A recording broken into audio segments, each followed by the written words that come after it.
Get paid to drive. Start a new career behind the wheel at the EMTA. If you are looking for a high-paying and rewarding career with full benefits and paid training, stop by or apply online today with the EMTA. Plus, EMTA riders can now enjoy free Wi-Fi on new, clean, and environmentally friendly buses to travel all over Erie County. Visit ridethee.com for more information. Get on board EMTA. Get on board EMTA. Get on board.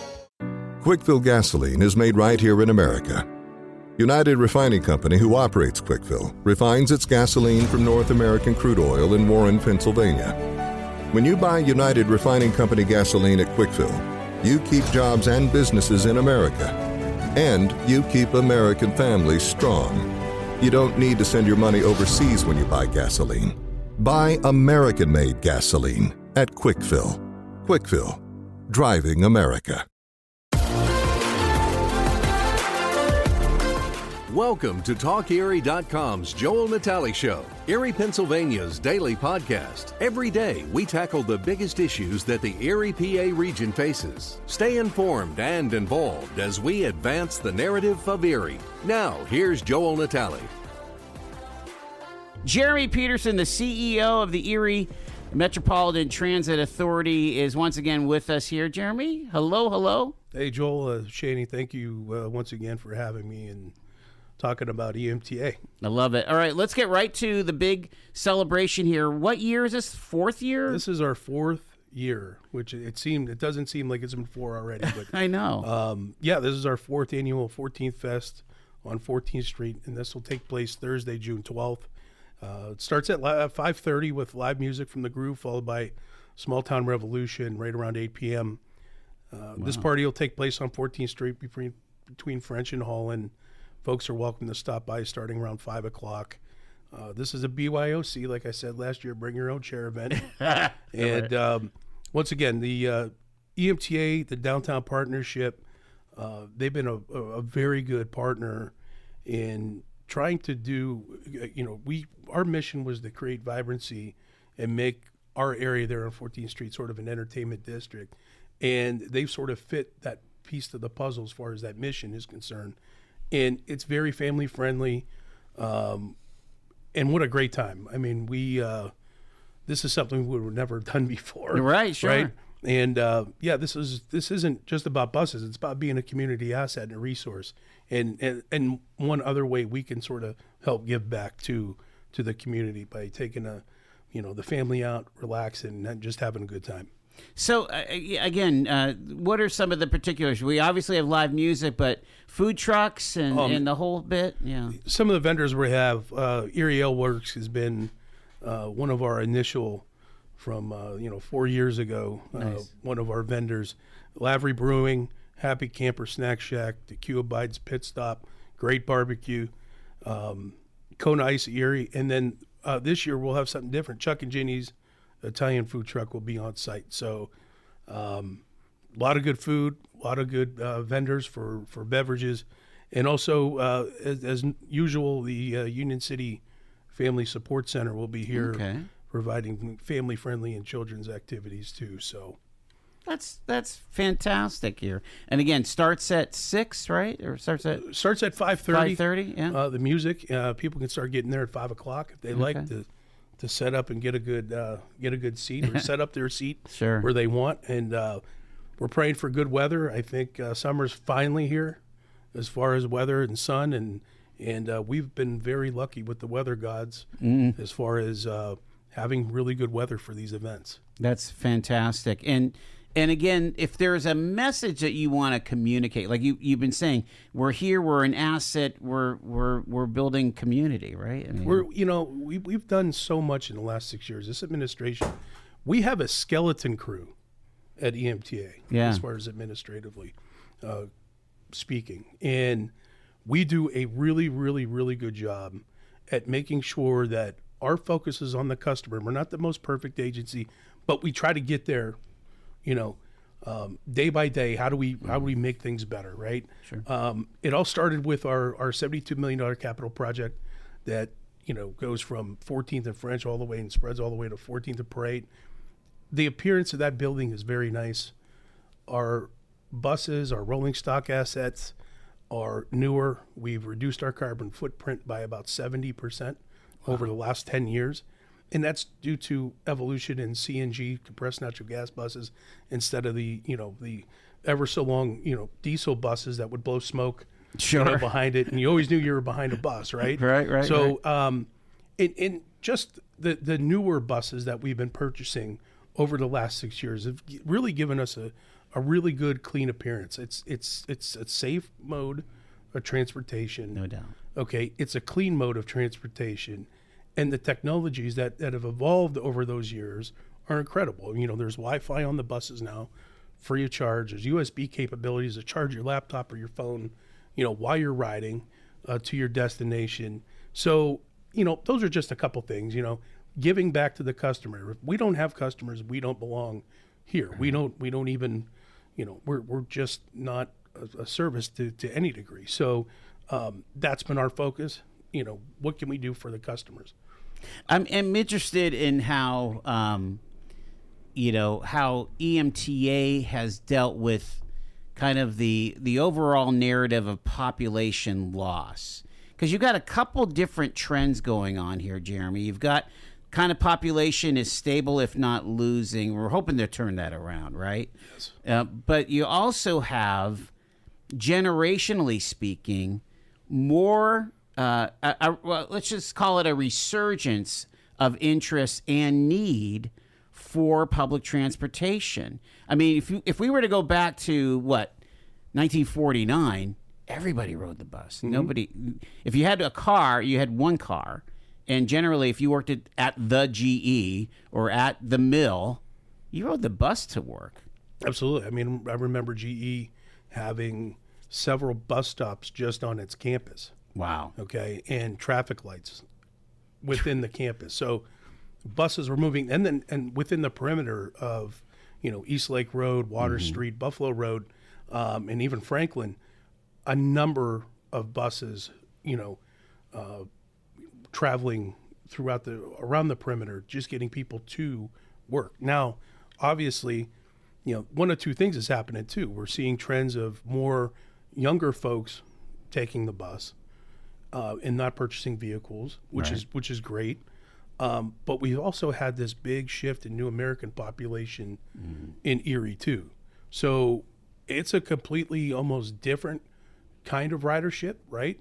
And that's why we have some exciting news. And later on this month, we're going to be starting the initial steps of a transit development plan. And that plan itself is going to sort of target and bullet point where if maybe we're missing the quote unquote bus, or where the demographic shifts have been within this community, this county, and whereas before we talked about GE, when you had 15,000 people working there was a definite need for transportation services over there. Now when you have 1,500 probably working there, the need isn't there. Okay. Where else? Where's the shift at? Right? Some would say maybe at least for bus riders, the need is in West County with the plastics plants, right? Right. You hit the nail right on the head. I mean, so what we've started to do was regionalize a little more into the county. The Lake Cities, the Albions, the core EPAs, so on and so forth. And we've been making lines, creating transit lines to those areas within the county to the city of Erie. Mm-hmm. So once again, you see, the Fairview Industrial Park. There's factories and shops out there where people need to get to. You have Maple Donuts in Lake City that, those employees need to get to work and they don't have vehicles. So that's where we step in. That's the really cool part about this job is there's a need and there's a gap. Like, we'll take care of it, Sure. And so, I mean, there's been an evolution. Well, yeah, over time. When we were kids, like you took the bus to the mall. I mean, do kids still take the bus to the mall? I don't think kids. I don't think the mall's the place to go anymore. I used to be a mall rat when I was a kid. I mean, I took it all the time. Yeah. Right. You had the movie theater right there, where it is right now, the food court. Sure. We would always, go there. But once again, the Erie County has evolved so much too. We talk about transportation, but I mean, I look out the window here, and this isn't the same downtown Fifth and State that I've seen just 5-10 years ago. Correct. Right? When I worked at the county courthouse, I used to be here quite a bit. For 10 years I worked there, and everything's changing, right? So, and then, right, you do see folks leaving the city of Erie to either move and live, or to work and starting businesses. So, but the thing is we're a regional asset. We're not just a city asset. So the county's been a proud co-sponsor of our charter for many, many years, and the same thing with the city of Erie. So it's our job to do our homework at HQ and try to figure out where the demographic shifts are, and where service needs to be, rather than it's just there because it's been there for the last 40 years. Talk about the data part of this, because it sounds like there'll be a place for people to kind of make their voices heard. There's some folks, frankly, like me, where I'm very interested in what's happening with public transit, because I think it is a connection for economic opportunity. If I'm a young person and I don't want to, buy a car, pay for the insurance, pay for parking, I mean, that all adds up. Mm-hmm. If the bus is going where I need to go, it's a huge opportunity for me to be a productive member of society. So you're absolutely right, Joel. It's almost like you're a bus rider yourself, right? Well, I definitely. Anyhow, no. By the way, what I think it was one of your folks said, I don't know, last time any of you went to the bus. Forget you, Joel, because she knew that I was a bus rider. Oh, I enjoy the selfies quite a bit. The Shanies are scary, but go ahead.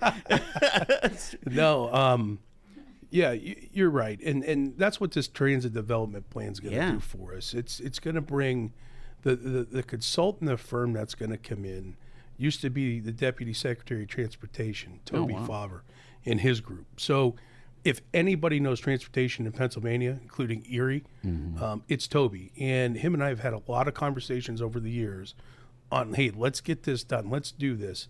Erie needs this. Like I said, we're not the most perfect agency around, but we try to do what we can to fit the needs of our customers, right? And not just our customers, but the business owners, the business districts. There's been a lot of change in a lot of these neighborhoods, like I've said, and there's a need for transportation somewhere. We should know where that is, and this plan is going to help us do that. And part of that is, a few, we're going to take some time and talk to the public, not just customers, but what about those folks and those employers that have always been thinking about the bus, but just don't know enough about it because, A, they never asked the question, or two, they're just like, forget it. So this is an opportunity for them to come out, voice their opinions, their concerns, or whatever. And trust me when I tell you, I've always listened to what feedback. It's constructive criticism, and we like that. I mean, anytime PennDOT or the Federal Transit Administration comes into our office, that's the first thing I tell them. We want to know what we're doing wrong. I don't need anybody patting us on the back telling us what we're doing right. I want to know what we're doing wrong for us to improve ourselves. There is, I think this is a key point here, that the data collection is going to be critical in this next era, if you will, because with so much competition for talent, for workers, and getting that transportation piece handled, you're going to have a lot of employers that are highly motivated to say, how can the bus authority, how can the transit authority be a partner with us, and how do and maybe they have to say, hey, how do I arrange my shifts so that I could kind of be in sync with the transit authority, and with that bus, bringing 12 or 15 or 20 highly valuable employees to my front door. I'm thinking about when I used to take the 14 to Edinburgh, and there was a shop right there, I think near McCain, and every, snow, sleet, didn't matter. Tons of people would get out and get on at that shop. It was their place. Yeah, Tri-Tech is a good stop for us out there on 99. But Joel, you're correct. I mean, this, people don't, and employers don't have to wait until we have a transit development plan or some public forum for them to speak their mind. We're very willing to talk to folks. We'll train. We'll do travel trainings. Sarah Morrison, our director of marketing, has zero problem going out there and talking with folks and educating them on how to take the bus, how to read a bus schedule, how to get to and from work. I just did it with a gentleman that I know who was down on his luck with his vehicle, and he came in, bought a pass, and I sat there with him, and he's got to work out by Grimm Industries. Well, okay, I don't even know what route I take, Jeremy, this and that, and here, it takes 5 seconds. And you're the concierge. Yeah, right. So, I mean, anytime anybody would like to be educated or want to have a conversation, we do it all the time. We go out to businesses then survey their employees, like, hey, if we had a transit line out here or more frequently, would you take the bus? Sure. And then we take that information, listen, and then make adjustments accordingly. That's where the kind of figuring it all out comes to play here. Transportation is a huge, important part of any community's vibrancy, any community. It's really, it's, when you think about it, it's kind of like the veins and arteries of a community as to get to people's places. Jeremy Peterson from EMTA is with us. They talk about the social determinants of health, and you can apply the education and the economy in general. And transportation is one of those key issues here. And so this is why I think that if you are if it's tight social economically, living in an urban community that has a robust transportation system is just a great notch above maybe being out in the boonies where it's really tough to get transportation. You think about it. Well, we're the life-sustaining service to some degree. Yeah. For folks to get to, very important appointments to keep them alive. And then when you sit back and you think about that at the end of the day, you're saving people's lives every day by getting them to doctor's appointments, the life-sustaining needs and necessities that they have as far as, dialysis. Sure. Whatever it may be, at the end of the day, you're providing that service. We've had COVID that was a huge obstacle for us. We're still battling that.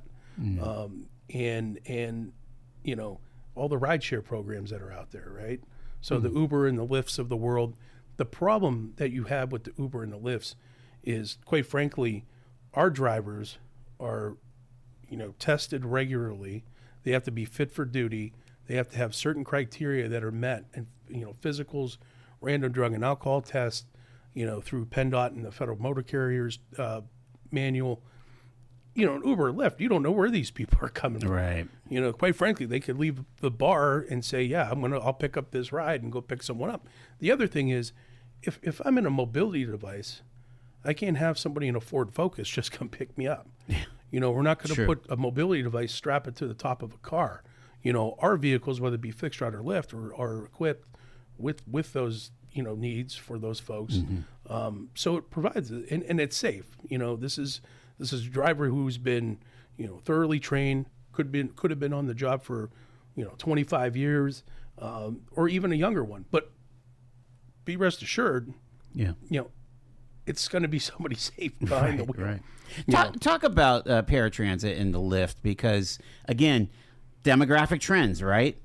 Our population is growing older in Erie County. So what we've done, and you're right, Joel, I mean, our demographic in let's just say Erie County as a whole is heavily senior.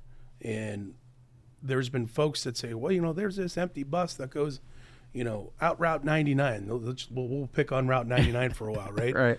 It might be empty, but it's going to, Edinburgh University or Penn West University. Sure.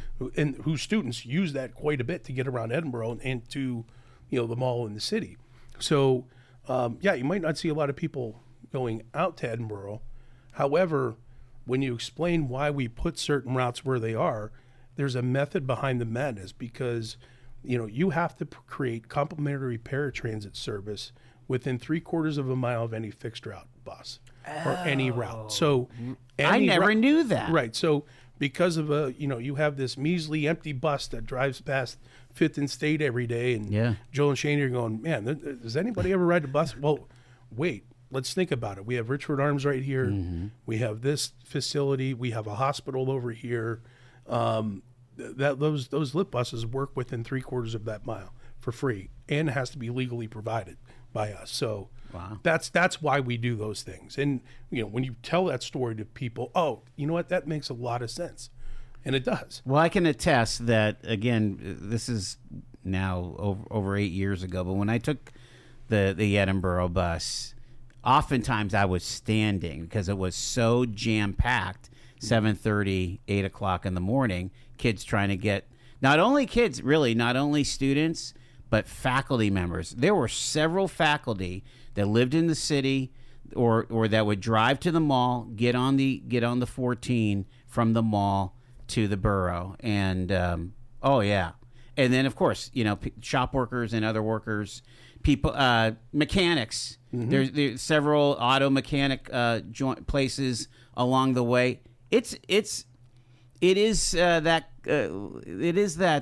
community. A lot of different people taking the bus. Well, unlike the Pittsburghs and the Philadelphias of Pennsylvania, we have a very blue collar, ridership here. Where Pittsburgh and Philadelphia, it's white and blue collar folks taking the bus, because parking is not a necessity in those big cities. They're just not. Erie. You could, if you walked around with your eyes closed, you would walk into a parking ramp somewhere. Right. Parking, and Erie is Erie, right? Yeah. Love Erie, born and raised here, but people like to be, they like to park at the front door of any venue. We were annoyed last week because the Rib Fest was on and the parking was ridiculous. And so a couple of days that I did drive down, I'm 2-3 blocks away, and I'm like, got my nose out of joint. You have been called to do good, to feed the hungry, to love with action, to be a light in the darkness, to love your neighbor, to teach wisdom, to walk humbly, to love mercy, to care for the least of these. Will you accept the call? This is our city. Our mission. Visit eriecitymission.org/volunteer to accept the call today. All year round, Frontier Home Products and Design has what you need to make your home comfortable and beautiful. Relax on a new timber tech deck designed by Frontier's experts. A new fireplace from Frontier Home Products Fireplace Gallery adds warmth and serenity to any home. Beauty and versatility at Frontier Home Products and Design Center, 4213 Peachtree, 5th next to the Bayfront Highway. Frontier Home Products and Design Center. Discover a new frontier. PA contractor number PA039007.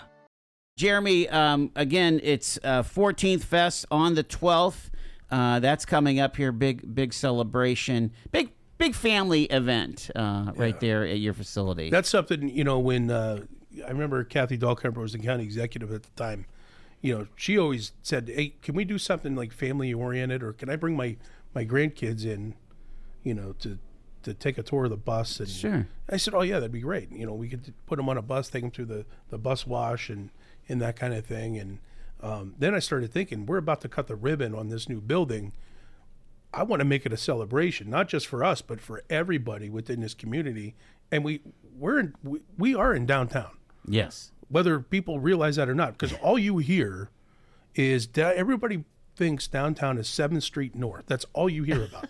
Right. And Mid-City is completely neglected. And, I got to tell you, between EMT, you got public sector, private sector employers there that have put a ton of money into Mid-City. You've got the Pete Zaffrises of the world. Sure. Right? Jim Berlin, Global HQ right here in Erie, on 14th and Peach. Andy Cicini at Griswold. You have Michelle and Rick Griffith, Level Place. And then another you have Matthew Good low-income housing right on 14th and Parade. Oh, yeah. You know, we've done a ton up there. My building was $72 million, roughly $72 million capital project. Okay. What were the main sources of that income? That was mostly PennDOT and federal transit money. Was it? Right. Are you having to carry a mortgage at all, or? No. Oh, wow. What we do is, we take on PennDOT. We're subsidized, heavily subsidized. We Right. don't. There's no way we could live off of fair revenue. Okay? We have the cheapest, some of the cheapest. And that's the fare. case for every single transit authority in Pennsylvania, right? Correct. Like the Water Authority. Yeah. They could take bonds out, but Right. most of their revenue is generated by customer billing. Sure. Right. We couldn't do that. There's no way we would survive for the amount of buses and rolling stock assets we got on the road. Fuel, union wages, lights, utilities, you name it. That's a lot of money at the end of the day. Sure. But we were fortunate enough to have such a good relationship with PennDOT, okay, for them to help subsidize our facility. So, PennDOT, they help us pay for our utilities. There's, but once again, it's based on ridership too. Right. What's your operating going to be? Well, it all depends. You have to go off of, ridership, local match contributors, such as all the municipalities in Erie, the 13 municipalities, Erie County, okay, and the city of Erie. So, and we get those contributions, and PennDOT will match it. So to your point, though, Midtown has had huge amounts of investment, and And I hate to sound like I'm thumbing my nose at anybody, but there's been a lot of improvement throughout this entire downtown corridor and district. But people also need to focus outside of Perry Square. Sure. And travel a little further south and find out. And that's why we do these things too. Honestly, that's where we eat. Yep. It's the entertainment district. We go to the shows at the Warner, or we go to the ball game. Again, that's 9th. There's 8th, 9th, 10th. Well, then we go further south. There's Calamari's, and there's the Plymouth, and the brewery. There's a lot that happens back. And we partner with the Erie Philharmonic, the Seawolves, the Otters, the Warner Theater. Gus Pine has been doing a fantastic job with Erie events. But once again, like we want to showcase what we have and what we've done in the neighborhood. Absolutely. Because once again, at some point in time, we will be recognized as a paramount public agency within our community, and if we haven't already. Yeah, right? Well, I think it is. I'm interested in what you're going to do with that building because, and again, you can't really share too much. But my first question is, when is the ramp going to open? So what we're going to do right now is we just finished construction on a retail space, which is located on the bottom floor of our parking ramp between 14th and French and 14th and Holland. Gotcha. So there's roughly 18,000 square feet of retail space that was just constructed, built out on February 28th. And since then, we've been working with somebody really, really close to putting ink to paper on a lease. And then on one portion of the retail space. And then there's a little common area with shared bathrooms and storage. And then on the other side is about 6,500 square feet of open built-out space that is very attractive. It's brand new. It has its own shipping and receiving and off-street parking. So what I would like to do is look at what the tenants' needs would be for parking first. Sure. And those patrons, they can come there, enjoy the amenities of what this new tenant is going to offer, jump on a bus, go to an Otters game, go to a Seawolves game, go to the Phil, check out the Warner, anything downtown. That's going to be, we're going to provide that front door first class service to those folks while they leave their cars parked at EMTA. That's kind of the, incidental usage of transportation and modes of transportation. Park your car here, let us be the driver so you can enjoy your night out. Yeah, I mean, again, trying to find a parking space on a 3-event night when you have something at the arena, something at the ballpark, and something at the Warner, it's nearly impossible. That's fun, isn't it? Yeah. So being at 14th, I mean, being that close to all that within 4 blocks. Heck, I mean, that would be amazing. Well, the good thing is we partnered with everybody downtown. You know, we're a friend of everybody's.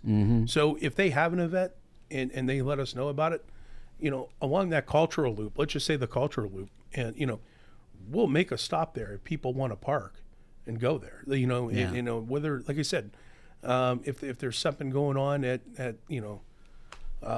down by the dock, I mean, that the bus goes there. We'll take people there. Just stay parked where you're at, and let us do the driving. Like, we want people to come to Erie and have a good time, and not just tourists, but our community as well.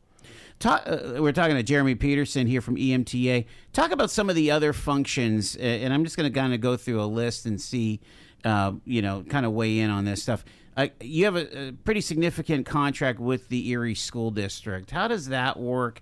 How's that working? And tell us about safety when it comes to those school buses. That's a great area to talk about, Joel. Last year, unfortunately, we had that incident on one of our city school buses, and a student was stabbed on one of our school routes. I mean, it was literally within a couple blocks of Erie High, right? And we were talking, myself and Chantel Hilliard from the Booker T. Washington Center, great leader within this community. Him and I were talking already before this incident happened about creating a mentoring program for folks to get on those buses, not bus aides, but mentors, something that means something. Yeah. Not just somebody that sits on a bus and yells and screams at people, right?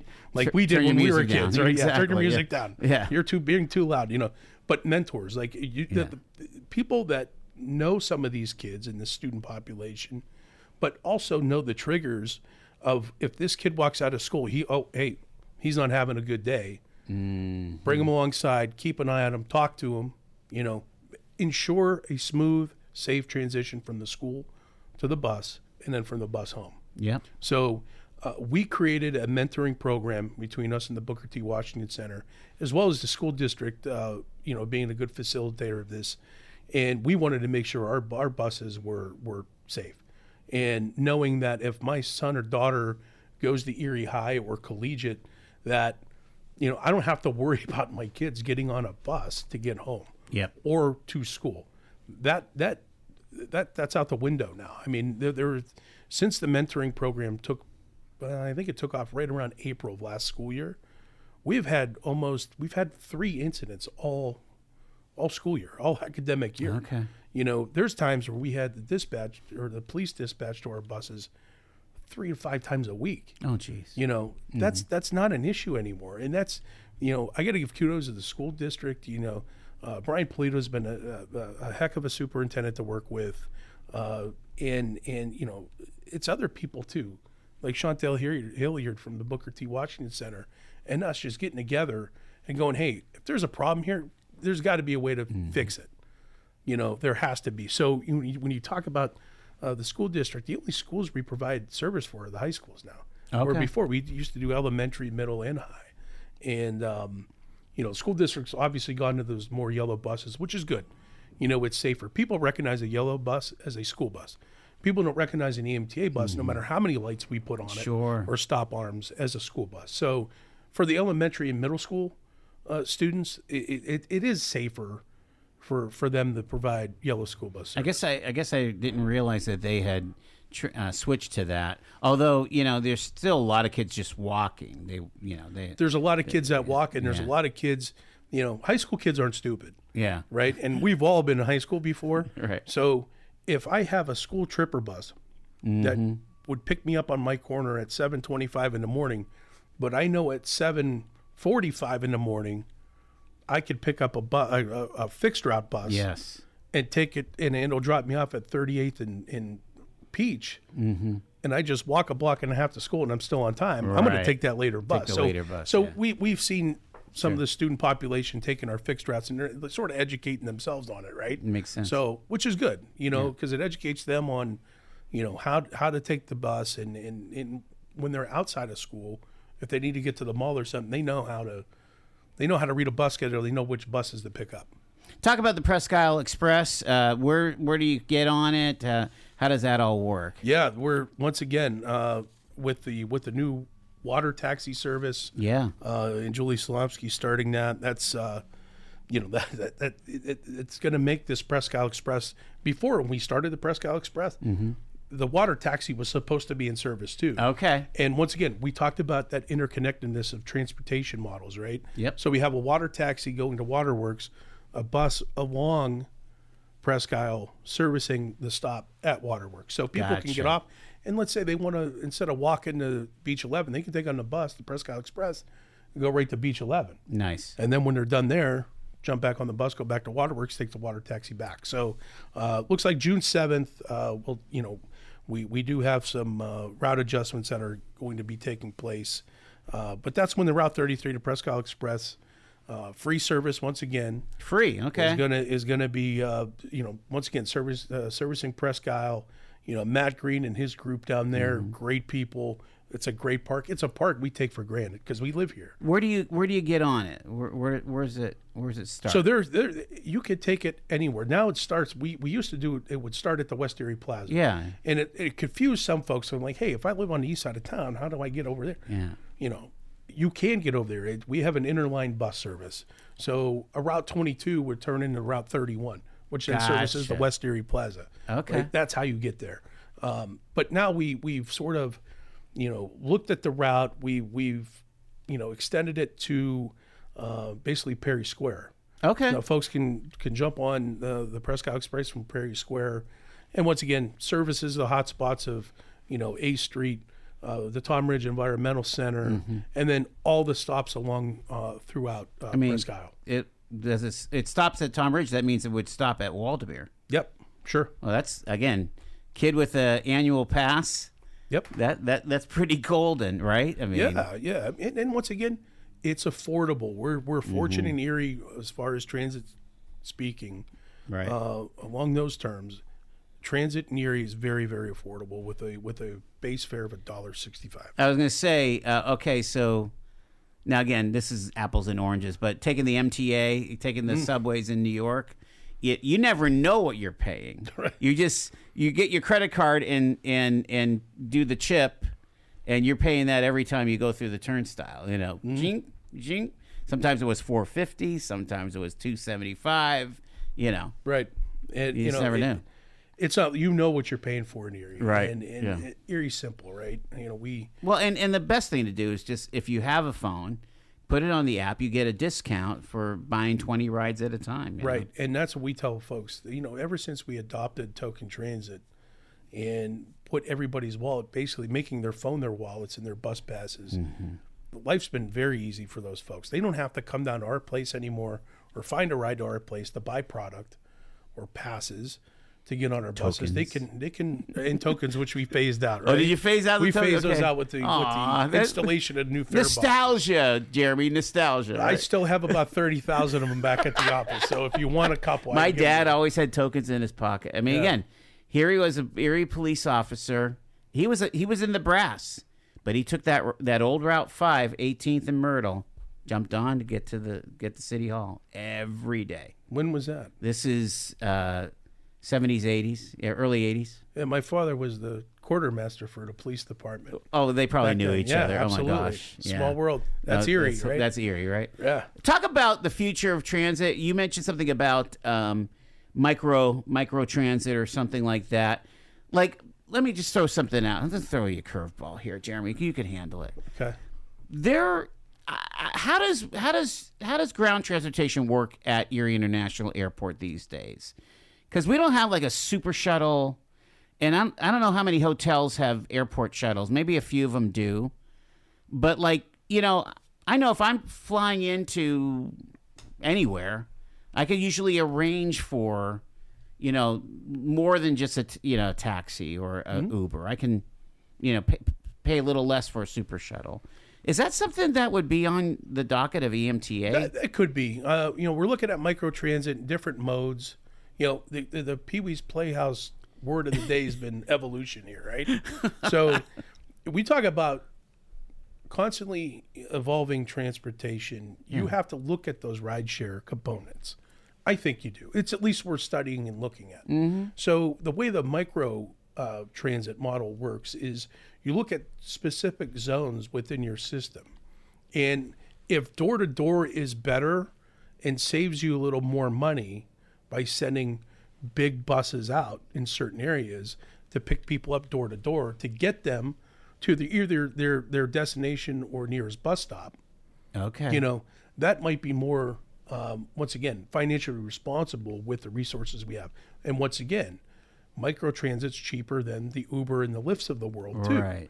And that's something that this transit development plan we may look at.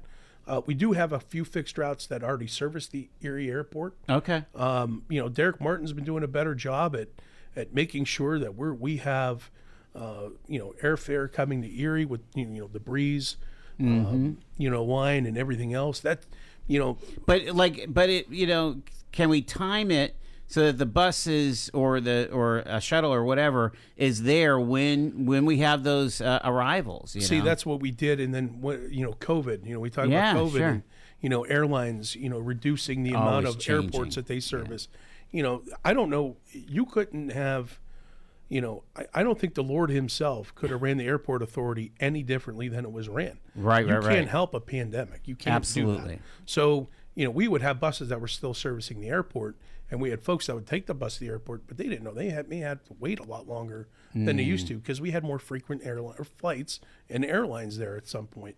So, that might be an area where we go, hey, let's take a look at all the, the flights and those schedules. And maybe it's worth having a microtransit hotline, to the E, and that's you talk about shuttle service in like bigger airports and right, and it's so when I go into these bigger airports, I'm blown away. They have buses, they have trams, they have all this stuff. It's constantly all moving parts. People are walking, people are parking, they're walking, they're getting transported. There's certain terminals. They jump on a plane, they take off, they go to where they need. Nobody, it's like, unless you're waiting for, a plane, that's the only time you see people sitting still. Everything's moving, and that's where we come in like, hey, we want to be part of that moving cycle too. Right. So, hey, how can we eliminate congestion within the airport, pick people up, get them to a hotel, get them to a loved one's house, wherever it is that they're going. Wow. Right. So that's a certain model and sort of a newer mode of transportation. Yeah, it's interesting because again, people are broadening. I mean, the demand is going to increase, but they're going to broaden what is going to be a desire for public transportation. I mean, you're seeing it, right? Right. And once again, we have to. Here and here, we have to fight and claw for our ridership. Like I said, we don't have the luxury of white and blue collar folks. Yeah, jumping on the buses, going into hospitals where they work. Very accessible town. Like I said, a lot of parking. Well, we overbuilt all the parking stuff. Well, some people would say no, we haven't. But I was recently at St. Vincent, and I had to go all the way up to the 9th floor of that parking ramp just to get a space. I mean, it's just not always that easy. Well, when we go back to when I was a county employee, if I found a parking spot within a 4 or 5 block radius of the courthouse, that was a good day. It really was. You have a lot of Gannon parking over here, a lot of Hammett parking. It's in even your insurance to some degree. But and then you add the snow, right? And then trying to find a place to park and walk, to work. Sure. Like that was my everyday Monday through Friday dilemma. Was like, hey, where are we going to park? I got to get there early so I can find a decent parking spot.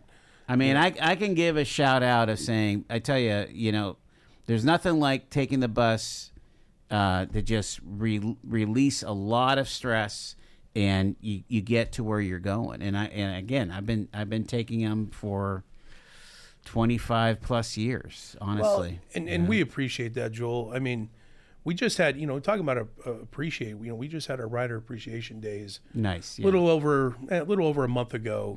And, that's been one of our initiatives too at EMTA is, let's get out and let's talk to our customer base and let's reward them for taking the bus. And let's also ask them a few questions too. Maybe we can learn something from our folks. So it was about a week-long, event. And we've done it for a little over 3 years now.